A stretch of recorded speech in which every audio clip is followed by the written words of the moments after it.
The rain hammered against my office window, each drop a tiny fist trying to break in. I stared at the photograph, my fingers numb against the cold glass of the frame.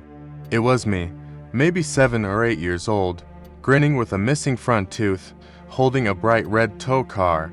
The picture had been on the desk of notorious gang leader, Victor the Ghost Orlov, right before we breached his safe house. He was gone, of course, but he'd left this behind. A message. But it wasn't my childhood smile that chilled me to the bone. It was the figure standing behind me.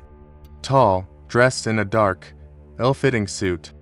Where his face should have been, there was nothing.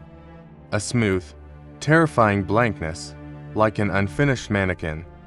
I'd spent my entire career as a detective chasing ghosts, but this was different. This was a memory I didn't know I had, a shadow from my own past. I took the photo home, unable to leave it in an evidence locker. My apartment felt colder than usual. The familiar city lights outside, seeming distant and hostile. I tried to remember that day. A park. Maybe. The smell of cut grass and ozone before a storm. Nothing. The memory was a locked door, and Orlov had just handed me a key that didn't seem to fit. Why would he have this? How?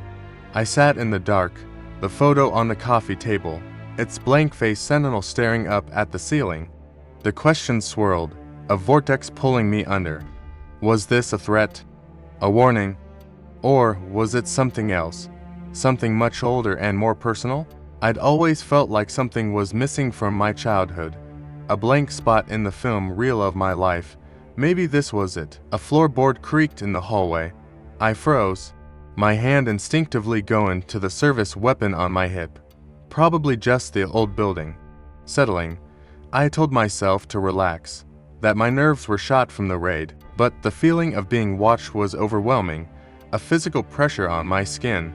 I stood up slowly, my eyes scanning the darkness of my apartment, and then I saw it. Through the rain-streaked glass of my living room window, across the street, under a flickering streetlight, a tall figure in a dark suit. He was just standing there, motionless, and, as the lightning flashed, illuminating the city for a single, heart-stopping second, I saw his face, or rather, the lack of it. A perfect, smooth, horrifying blank. He was here.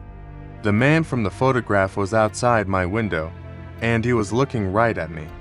Thanks for watching. If you enjoyed this story, don't forget to like and subscribe for more.